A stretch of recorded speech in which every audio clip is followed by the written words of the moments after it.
Hello and welcome to the Michael Mamas Show. I'm your host, Michael Mamas. We're coming to you from Mount Soma, home of the Sri Someshwara Temple in the mountains of Western North Carolina.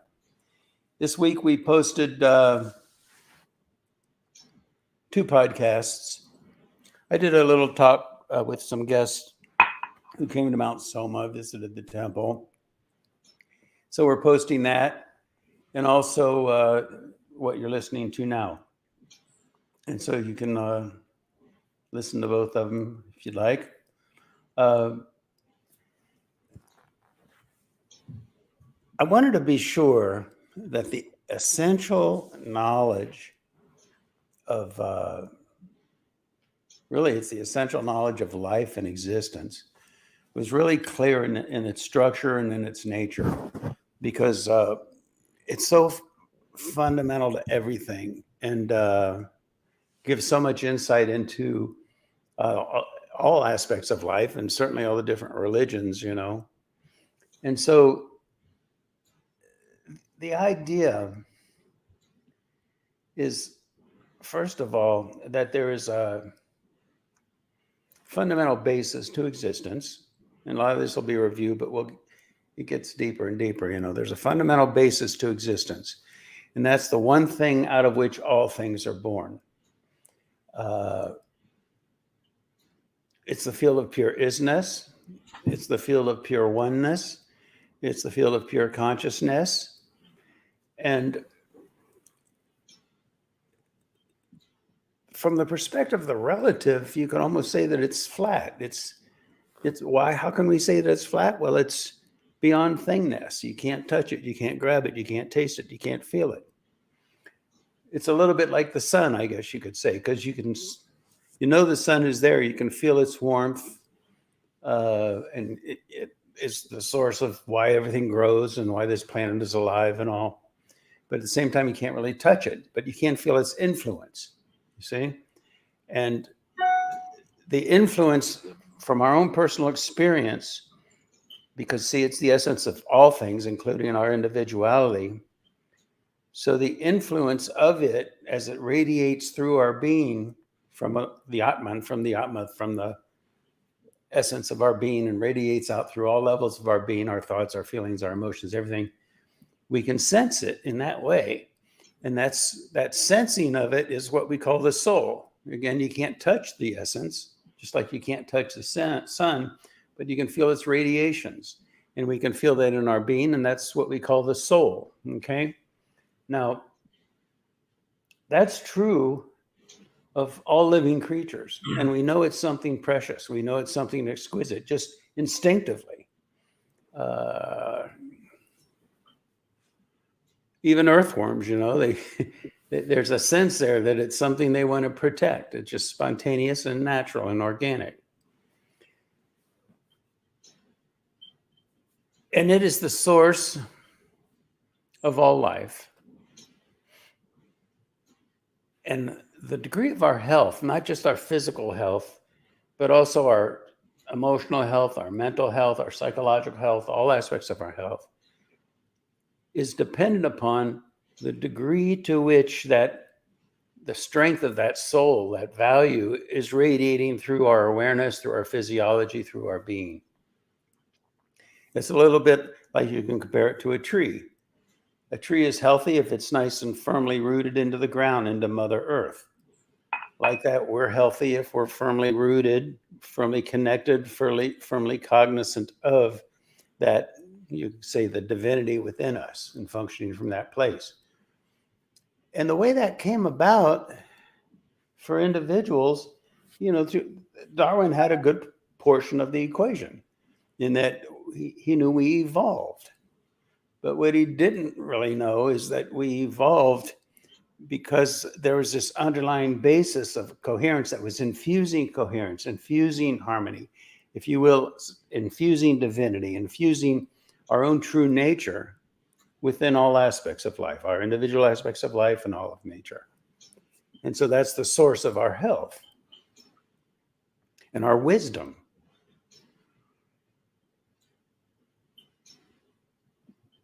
And different religions give different voice to it. They commune with it, you could say, in different ways. In Christianity, it's understood that Christ was like a personified embodiment of that value, of that unified field, of that source of divinity.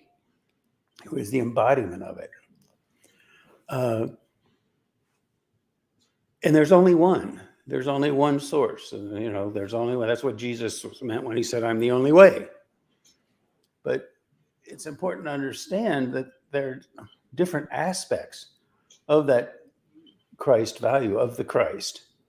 Different times in nature, different personified aspects of different qualities of that unified field emerge. And that's when you get the polytheism. It's really one God, but different aspects emerge, different qualities of it emerge.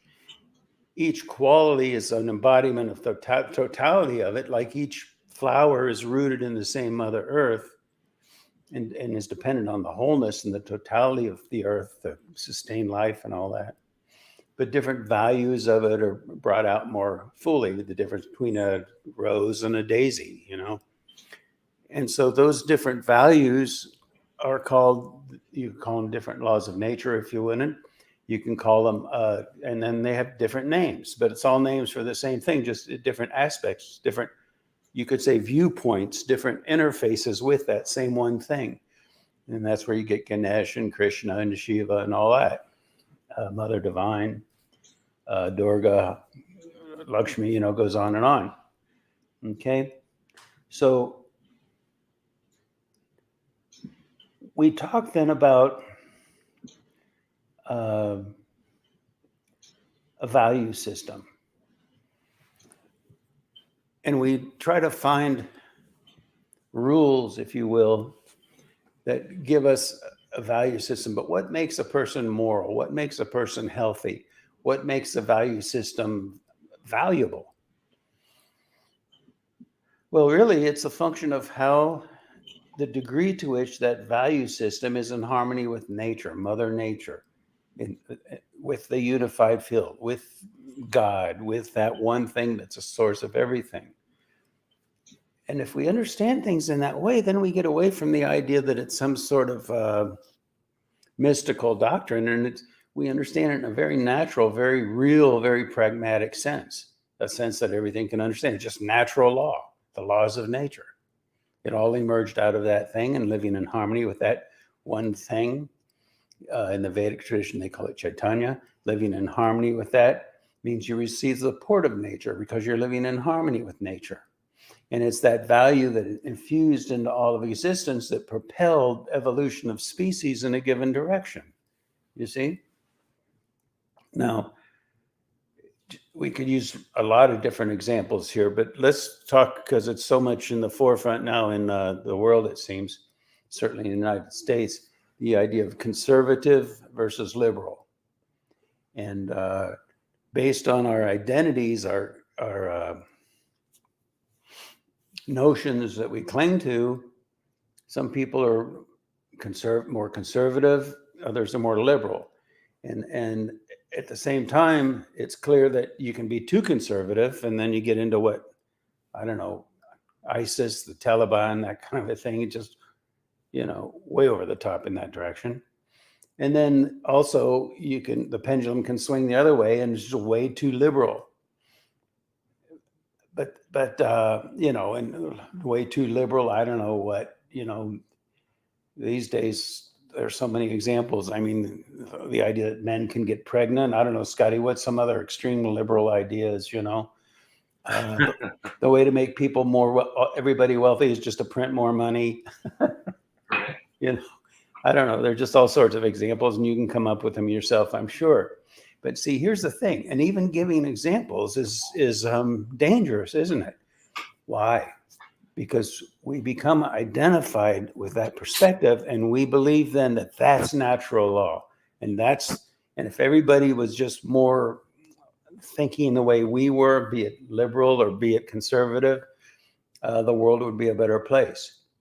And it just becomes a whole tug of war, you see? And so we're looking at the surface then of life. Oh, this is your philosophy and this is my philosophy and that's their philosophy. And let's argue it out and try to win the elections and blah, blah, blah. And you're not really going anywhere with deepening your own quality of living in harmony with natural law, in harmony with nature, you see? But the point is that really important, each of those groups is aspiring to what they believe is and what it means to live in harmony with nature.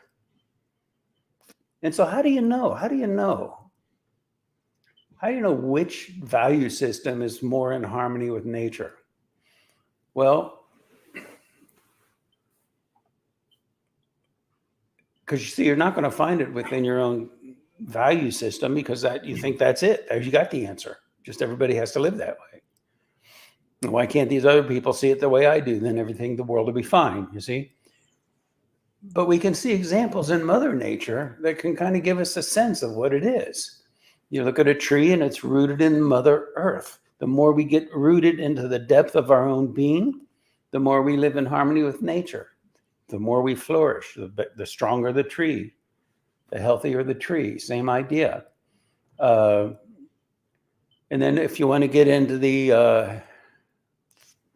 Well, an interesting example too about nature and the way things are is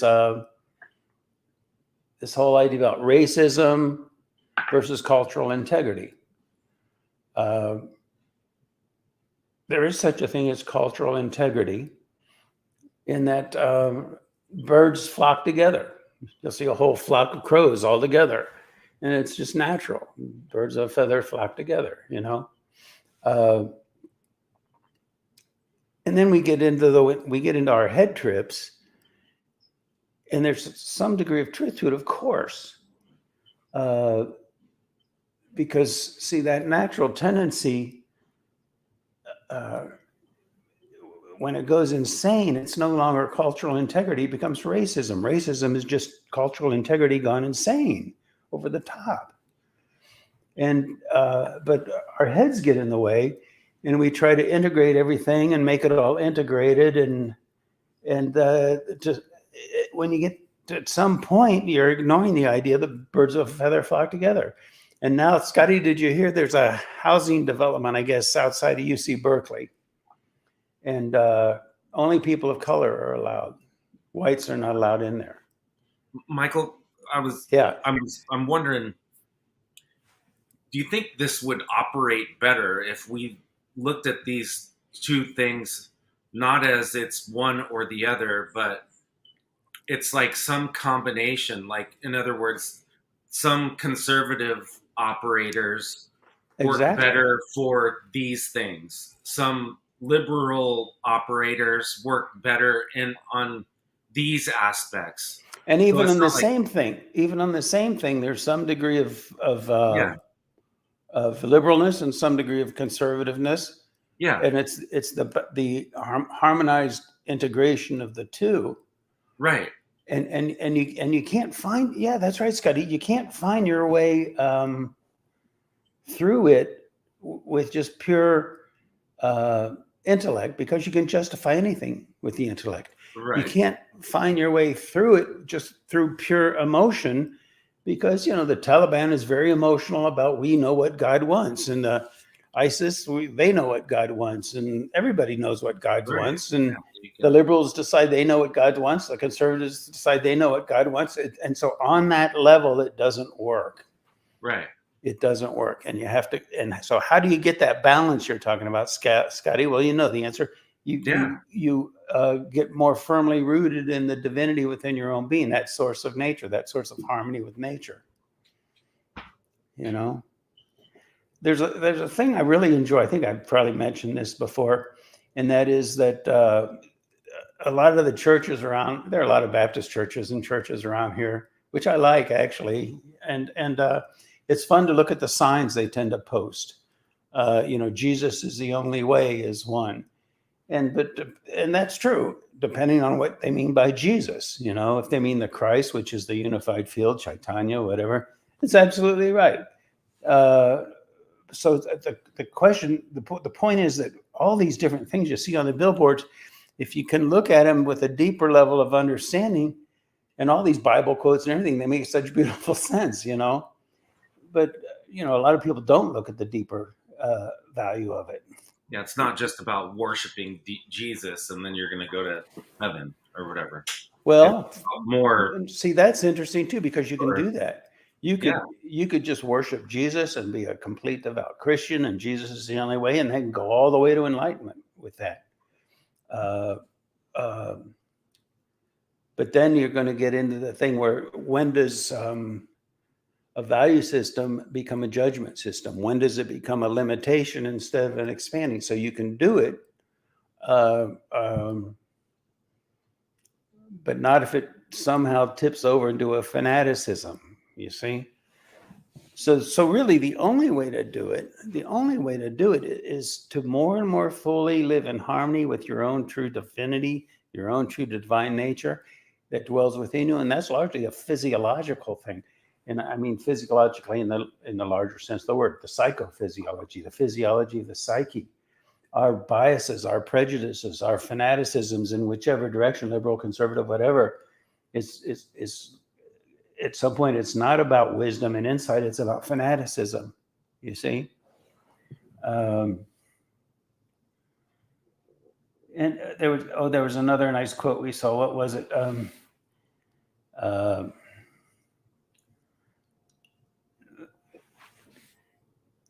Knowing God within your heart, you know, is really what it's all about. You know, if you live true to God from within your own heart, there, you're in the pudding. Well, the question there is, what does heart mean? For a lot of people, heart just means emotional heart. But then you get into a thing where, okay, the Taliban would say they're doing it, the ISIS would say they're doing it, you know, whatever. And so when does it cease? So what are we talking about when we use the word heart? That's the key there. Does heart mean emotional heart? Because emotions only run so deep. And true divinity, Chaitanya, the Christ spirit, whatever you want to call it, that is something that lies far deeper than the heart, the emotional heart, far deeper than emotions, even though it's a source of healthy emotions, you see. But when the connection isn't strong, you know, emotions can lead us in all sorts of different directions, you see. So what does it mean by heart? You know, I saw a nice quote that I liked. And it talked about, the chains of habit are too weak to be felt until they are too strong to be broken. Now, what does that mean? At least the way I see it. Yeah. We're going through life and it's all conditioning, habits. We're programmed to think a certain way, programmed to function a certain way. But we don't feel like we're programmed. We don't feel like we're chained to a belief system or anything. We're just living our life. And so the connection there, the notion of it's a habit is just weak. You know, it doesn't feel like we're just an automaton. But at the same time, when things get stretched too far, when they become too extreme, then they become like chains that bind us, and we even lose our rationality. You know, there's a really interesting thing here. I've been talking about the Big Bang Theory, and I've been talking about how with the James Webb Telescope, we're realizing that the Big Bang Theory isn't right. And so I've said that people are so identified with that Big Bang Theory that they're not going to look at that and say, oh, yeah, right, okay, I get it. They're going to fight back. There's going to be a recoil. And Scotty, you just sent me that video of that guy on YouTube. Yeah. That was saying, you know, the same thing. And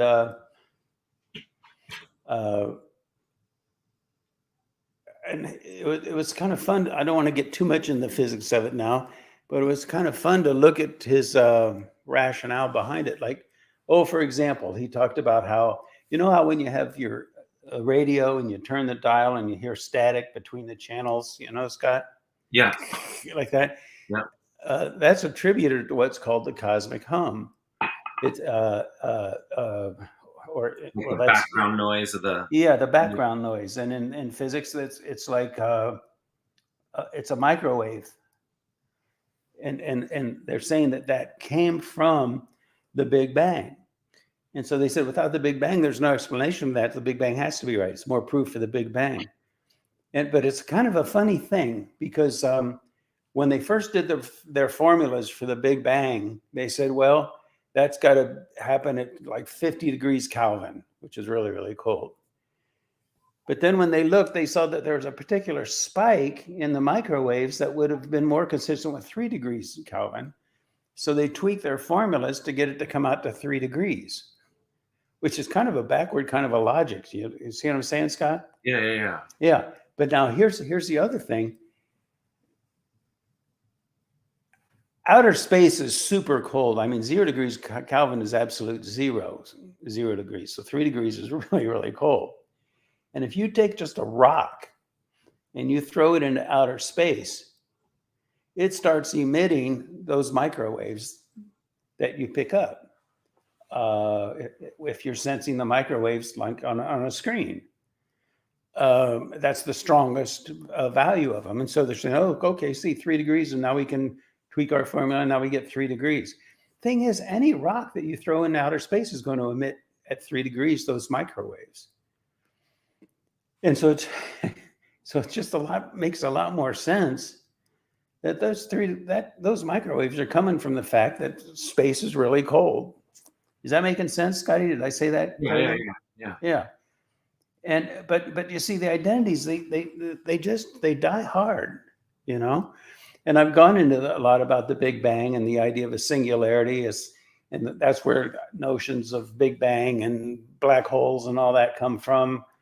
And but the problem with singularity is it's giving 0 dimensionality to a physical thing, an electron, proton, whatever. Well, if something has some degree of physicality, it has some degree of existence, some degree of dimensionality, some degree of size, no matter how small. You see? And so right there on face value, the formulas really don't make any sense.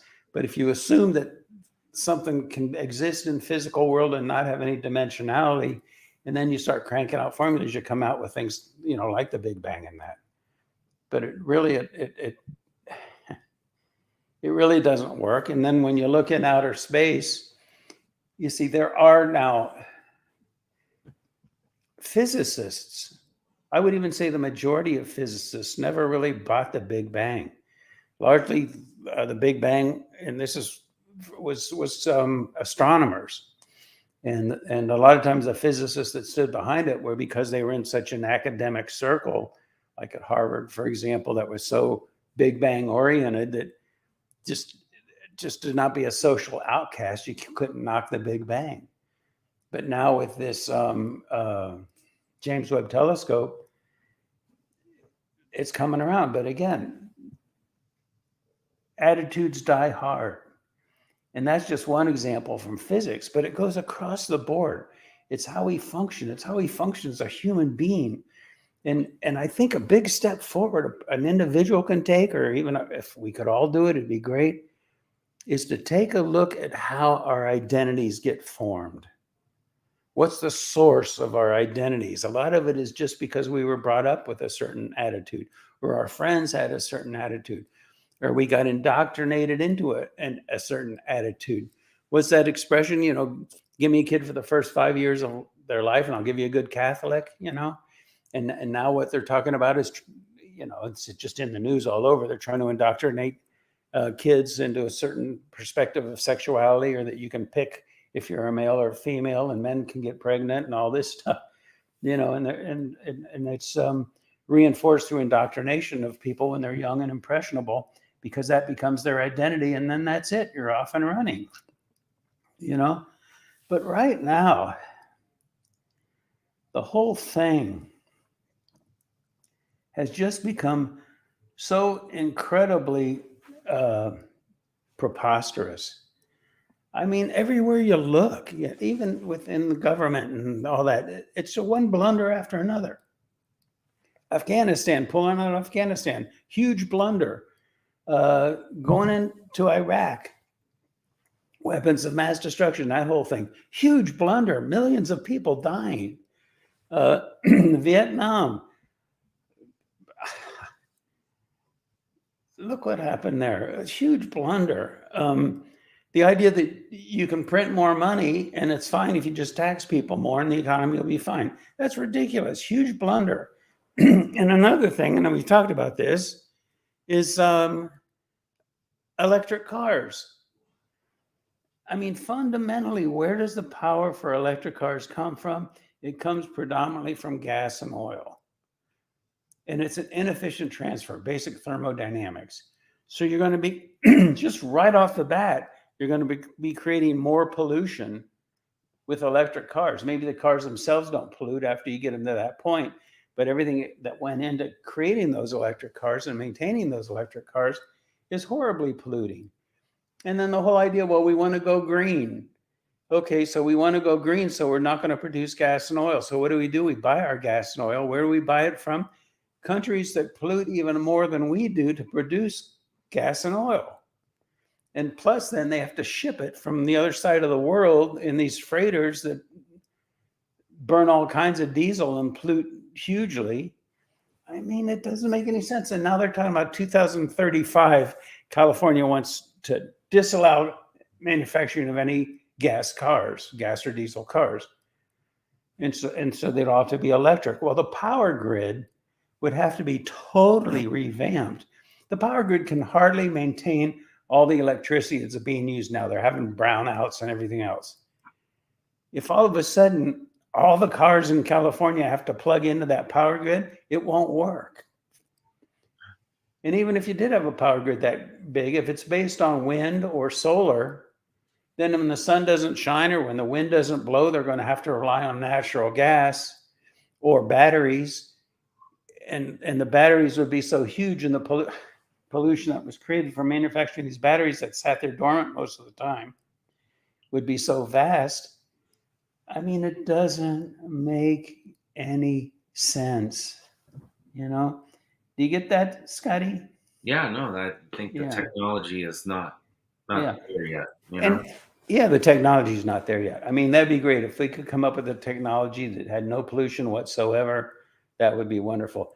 And the other thing is that gas cars now don't pollute nearly as much as they did in the past. The technology of the internal combustion engine is vastly superior to what it was.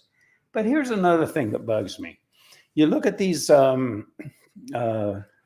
votes in Congress, Senate, and every year, at least almost every Republican votes one way, and every Democrat votes another way. Every single one, pretty much. Well, that's not voting. They're not voting. They're not giving their personal opinion. It's just statistically, it's not possible for all those people to think the same way on every issue. It's coercion. It's manipulation. It's, what's a word for it, Scotty? You know, everybody's throwing their hat into a ring, and whatever direction the ring goes, they follow along. That's not voting. Broken. It's broken. It's broken. People who vote should be coming from their own inner wisdom, their own inner feeling, their own inner sense. It shouldn't just be because they've thrown their hat into a Democrat or a Republican ring and they're going to do whatever they tell them. It's broken. Mm-hmm. You know. Egalitarian versus equity. Egalitarian is the idea, what, Scotty? That everybody is equal. All people are treated equally. That's great. But then there's this equity thing. Equity is like egalitarian with the monkey wrench of racism thrown in. And so the idea is, well, there's racism that we have to compensate for and deal with that. So then they come up with this idea of equity. And then just depending on the degree of emotional charge involved in the whole thing, it gets thrown way out of whack. And it's at some point contrary to nature anyway. Like personally, I support these kids who want to have a rooming house in Berkeley where no whites are allowed. If they want to do that, God bless them. Back when I was in college, I remember there was a black fraternity. Fine, okay, and I don't consider it racism. If that's what they want to do, then that's what they want to do. It's only when it crosses a line into bias, hatred, negativity that I'd have a problem with it. Oh, by the way, we've been saying a lot about this phase transition in the Enlightened Age and the Golden Age that's coming. I saw this numerology report, and he was going through the years, 2020, 21, 22, 23, 25. And it fits so perfectly, Scotty, what we've been saying about this time of phase transition. And they were saying that 100 years from now, if you look back at this period of 2022 and this time period, it's going to be completely mind-blowing. It's going to be seen as exactly what it is, a transition into a golden age, and so it's nice to hear it confirmed on that level. But, yeah. But what we've got going right now, Scott, it's the Roman Empire all over again. Corruption, convoluted motives. What's an emotive? What is the emotive? To stay out of jail? Is that why you want to keep a person out of power? Because if he comes into power, you're afraid you're going to get thrown in jail? Or is it just plain corruption? You've got a gravy train going, you got a job that you can't get fired from, and you're making a bunch of money, and so you don't want to rock the boat, or corruption on different levels. That's the Roman Empire all over again, and then the completely messing around with the currency. This happened in Rome. They took the Roman silver coins, which were really valued all through the Mediterranean and the whole Roman Empire, and they started mixing lead into them. So the currency collapsed. And if a currency of a empire collapses, or if a nation collapses, then the empire collapses, then the nation collapses. It's highly dependent on the stability of the currency. And we're seeing all that happen all over again.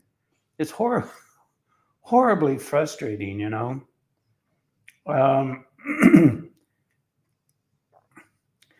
Oh, this is an interesting thing. Just about a week ago, I was thinking, you know what? So much has come out now about the COVID virus and the vaccine for it, and how the vaccine is causing all kinds of diseases and it's killing people.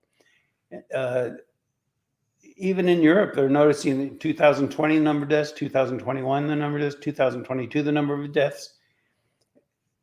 And the only thing they can find to attribute it to is the vaccine, which is what a lot of epidemiologists and people, scientists have been saying is going to happen. But that's been buried. It's been hidden. It's not coming out. But now, and what I was saying, what happened is they're going to get to the point, because that vaccine was developed while Trump was in office, and he was pushing for it.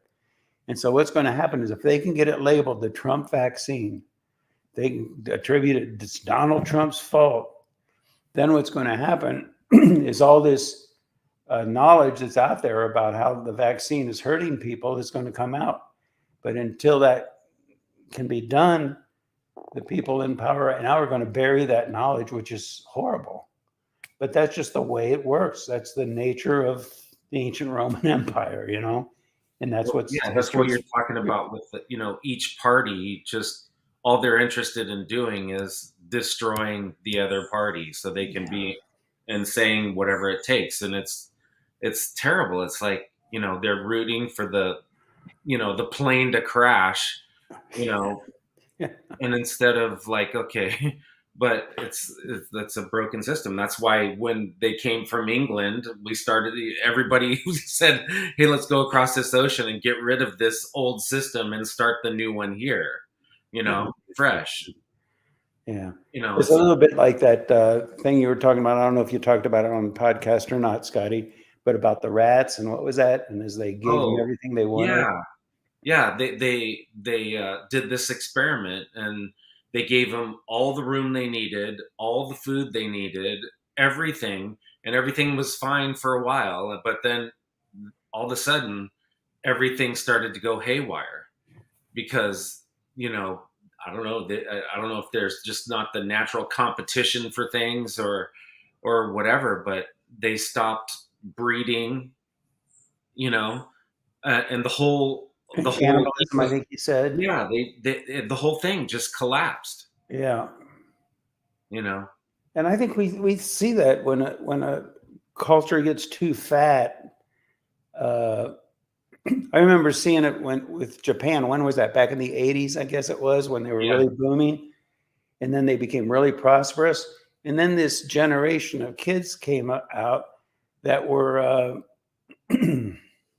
not productive, rebellious, walking around with spiked hair, spray painted purple. Not that there's anything wrong with that, but you yeah, get the idea.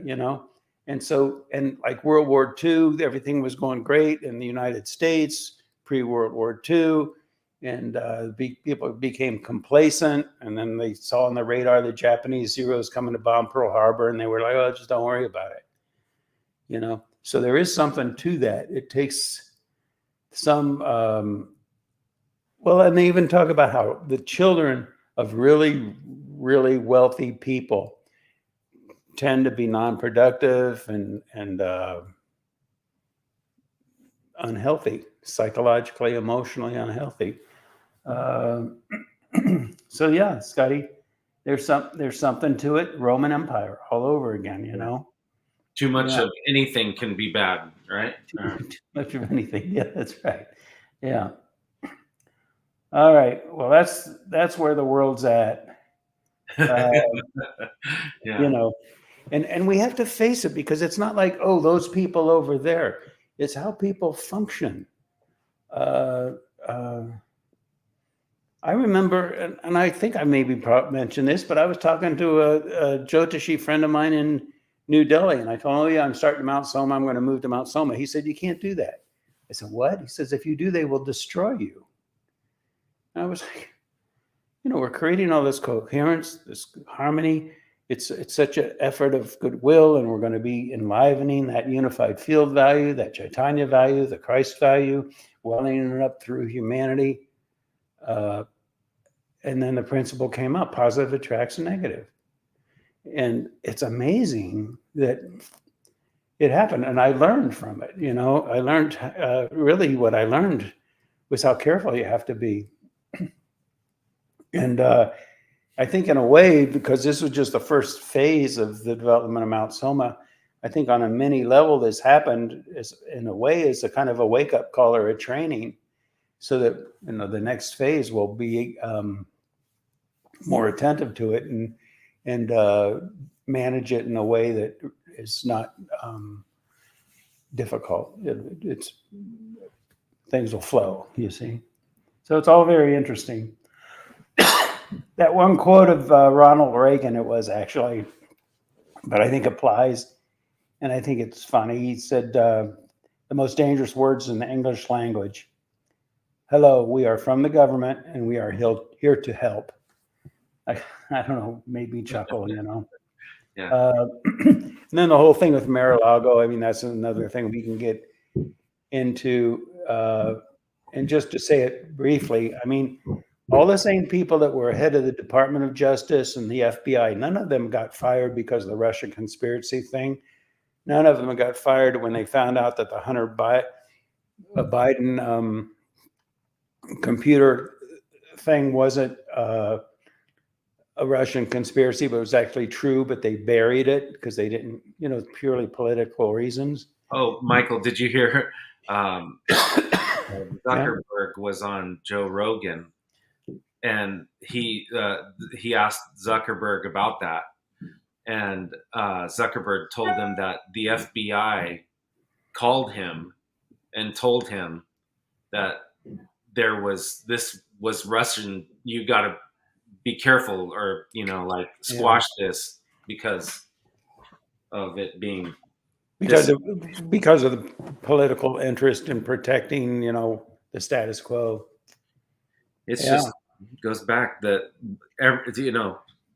they each try to, just like I said, it's just ridiculous. instead of looking out for people. That's power. And so it really questions the credibility of the whole Mar-a-Lago motive, Sure. I mean, the same guys that did the Russia hoax, that did the Hunter Biden cover up, it's the same guys, and now they're doing Mar-a-Lago. The same group that impeached Trump twice, didn't convict him either time, but impeached him twice. And now it's just the same thing all over again, So the credibility is shot, to say it. And I think that's the vast majority of people. There's a nice title of a book that was by Edgar Casey. I don't think I ever read the book, but I like the title. It says, "There is a River." And that was beautiful. And so I Googled it, and I just found out there's a song by, I think it's a gospel group, And the guy who wrote it is Bill Gaither. And the song title is "There is a River." And the idea is that deep inside our being, there's something that nourishes life, feeds life. And if we live from that, the lyrics are quite beautiful. And again, it alludes to really what we're talking about here is the essence of this podcast. But what we're trying to do here is give a deeper understanding of the mechanical of the whole thing. It's not just an emotional thing. I mean, we're talking about the nature of the human psychophysiology, the nature of existence in a very deep level. So otherwise, we can just get to this place where it's just an emotional notion, and isn't it beautiful? And the problem with that then is people look at it and then, well, it doesn't really make any sense. And so the next thing you know, people are rejecting religion because it doesn't make any sense. And the point is, it does make sense. And we have that knowledge, and the ancient masters, the ancient seers gave us that knowledge. And the knowledge of that is fundamental too. It's a first step too. Once you get that and really get it, then we can go into the details of Vedic knowledge, of the knowledge of nature. And the potential is enormous, and we have no idea.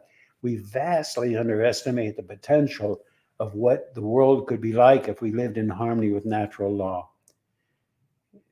Everything and anything you can imagine is influenced by the degree to which we live in harmony with natural law.